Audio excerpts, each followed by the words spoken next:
وَإِذْ جَعَلْنَا الْبَيْتَ مَثَابَةً لِلنَّاسِ وَأَمْنًا، اور اس وقت ہم نے، اور جب ہم نے بنایا بیت گھر کو یعنی خانہ کعبہ، اور جب ہم نے خانہ کعبہ کو بنایا مثابۃ للناس لوگوں کے لیے ٹھکانہ یعنی اکٹھے ہونے کی جگہ، وامنا اور امن کا، اور جب ہم نے خانہ کعبہ کو لوگوں کے اجتماع کی جگہ بنایا یعنی حج کے لیے منتخب کیا اور امن کی جگہ بنایا، پھر واتخذوا من مقام ابراہیم مصلی، اور آگے نبی کریم صلی اللہ علیہ وسلم کو حکم دیا جا رہا ہے کہ بناؤ واتخذوا من مقام ابراہیم، اور ابراہیم کے مقام کو پکڑو، مصلی نماز کی جگہ بناؤ۔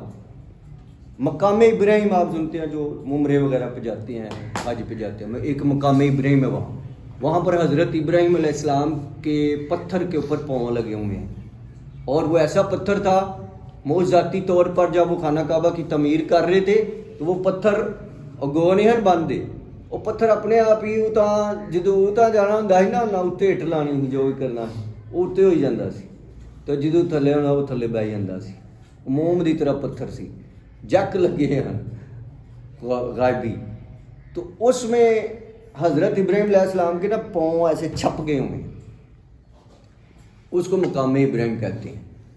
تو اللہ کے نبی صلی اللہ علیہ وسلم کو حکم دیا گیا کہ آپ نے اس کو مصلی بنانا ہے، یعنی امام یہاں پہ کھڑا ہوگا، آپ یہاں پہ کھڑے ہو کے نماز پڑھائیں گے۔ وَعَهِدْنَا إِلَىٰ إِبْرَاهِيمَ وَإِسْمَاعِيلَ أَن طَهِّرَ بَيْتِي لِلطَّائِفِينَ وَالْعَاكِفِينَ وَالرُّكَّعِ السُّجُودِ، اور ہم نے وعدہ لیا ابراہیم سے اور اسماعیل سے، اللہ تعالیٰ کہتے ہیں اور ہم نے ابراہیم اور اسماعیل سے وعدہ لیا کیا، ان طاہرہ کہ صاف رکھو، بیتیا میرے گھر کو، للطائفین طواف کرنے والوں کے لیے، والعاکفین اعتکاف کرنے والوں کے لیے، والرکع السجود اور رکوع اور سجود کرنے والوں کے لیے، نماز پڑھنے والوں کے لیے۔ اب اس میں بھی ایک حقیقت چھپی ہوئی ہے کہ یہ ثواب کتنا ہے۔ مسجد بھی اللہ کا گھر ہے، وہ اللہ ہے، یہ کم درجے کی ہے، لیکن ہے تو یہ بھی اللہ کا گھر۔ تو اللہ تعالیٰ جلیل القدر پیغمبر اور جلیل القدر پیغمبر بن پیغمبر حضرت اسماعیل دونوں کو حکم دے رہے ہیں کہ صفائی کرو، میرے گھر کی کرو صفائی، صاف رکھنا اسے۔ کس کے لیے؟ یہ جو لوگ آتے ہیں طواف کرنے، حج کرنے، نماز پڑھنے، ان کے لیے آپ نے صفائی رکھنی ہے۔ آج ہم مساجد کے اندر صفائی کرنے کو اچھا نہیں سمجھتے، حالانکہ یہ انبیاء کی سنت ہے، انبیاء کی سنت ہے۔ اتنی قدر و منزلت ہے کہ ایک بوڑھی عورت مسجد نبوی میں صفائی کیا کرتی تھی۔ آپ کہیں وہاں سے گئے ہوئے تھے کچھ دن کے لیے، نہیں آیا تو وہ عورت فوت ہو جاتی ہے۔ فوت ہونے کے بعد صحابہ نے اسے دفن کر دیا، جنازہ وغیرہ پڑھ کے دفن کر دیا۔ رسول کریم صلی اللہ علیہ وسلم جب آئے تو انہوں نے کہا یار وہ عورت نہیں نظر آ رہی ہے ایک دو دن سے، آپ کو تو غائب کا علم ہے نا، آپ کو تو پتہ چل جانا چاہیے تھا، لیکن غائب کا علم تو اللہ کو ہے۔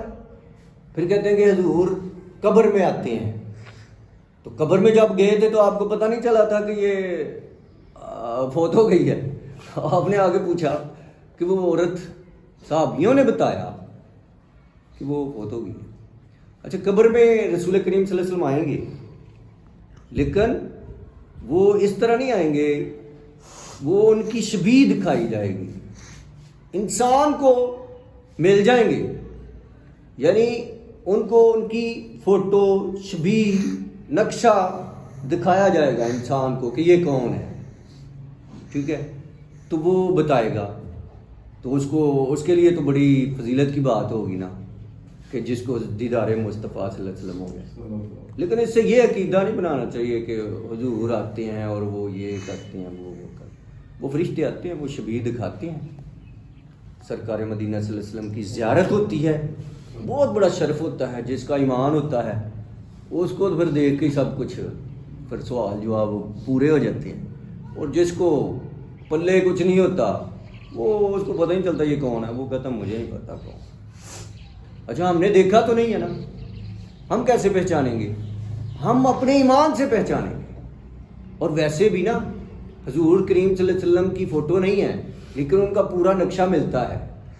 کوشش کریں وہ نقشہ جو ہے نا وہ پڑھیں، اردو کے اندر ایک ایک چیز لکھ دیا انہوں نے، اور بڑا مزہ آتا ہے اور بڑی اس میں برکت آتی ہے اور بڑا پیار بڑھتا ہے کہ نبی کریم صلی اللہ علیہ وسلم کے بال کیسے تھے، ماتھا کیسے تھا، آنکھیں کیسے تھیں، بھویں کیسے تھے، چہرہ کیسے تھا، قد کیسے تھا، ہر چیز لکھی ہوئی ہے احادیث کے اندر. اور یہ کٹھی بھی مل جاتی ہے. کہیں نیٹ شیٹ پہ آپ لکھیں تو ہو سکتا ہے وہاں پہ آپ کو حلیہ مبارک لکھیں، حلیہ مبارک نبی کریم صلی اللہ علیہ وسلم محمد صلی اللہ علیہ وسلم کا حلیہ مبارک وہ آپ کو مل جائے گا. تو اس کو بھی تھوڑا تھوڑا یاد رکھیں تاکہ اس کو پہچان، پھر اللہ اس وقت مدد کر دے گا. ٹھیک ہے نا، اعمال بھی صحیح ہوں گے. اصل بات تو اعمال ہی ہے، ان کے عمل کرنا ہے، ان کی باتوں پہ، ان کے تعلیم پہ، تو پہچان خود بخود ہو جانی ہے. لیکن شوق کی بات ہے کہ اس کو پہلے ہمیں چہرہ بھی ایک اپنے ذہن میں کر. اسی لیے نبی کریم صلی اللہ علیہ وسلم کی کسی فلم میں کسی کو اس کا بنانا منع کیا گیا ہے کہ جب وہ فلم دیکھتے ہیں نا تو جب وہ حضرت ابو بکر بنایا ہوا انہوں نے، تو جب ہم دیکھ لیں گے نا تو جب بھی ان کی بات آئے گی تو تصویر اس کی آ جانی ہے جو وہ اس کا رول کیا ہوا ہے جس نے. تو وہ حضرت ابو بکر کی تو تصویر نہیں نا ہونی، تو اس کی تصویر آپ کے ذہن میں آ جانی ہے. ہمیں صفائی کرنی چاہیے، بہت افضلیت کی بات ہے. اور اس میں کسی کو یہ بھی نہیں ہونا چاہیے کہ نہ جی میرا رتبہ بلند ہے، میں ایسے ہوں، میں ویسے ہوں، میرا تو یہ کام نہیں. وہ بھائی انبیاء نے کیا ہوا ہے، انبیاء کی ڈیوٹی لگی ہے. ہاں آپ کوئی دوسرا کہے کہ یار آپ چھوڑیں جی بزرگ ہیں میں کرتا ہوں، آپ تو ماشاءاللہ سے میں کر لیتا ہوں، لیکن وہ نہ کہے، یہ تکبر میں آ جاتا. تو یہ ایک سعادت ہے، کرنی چاہیے صفائی، اور یہ اچھی چیز ہے.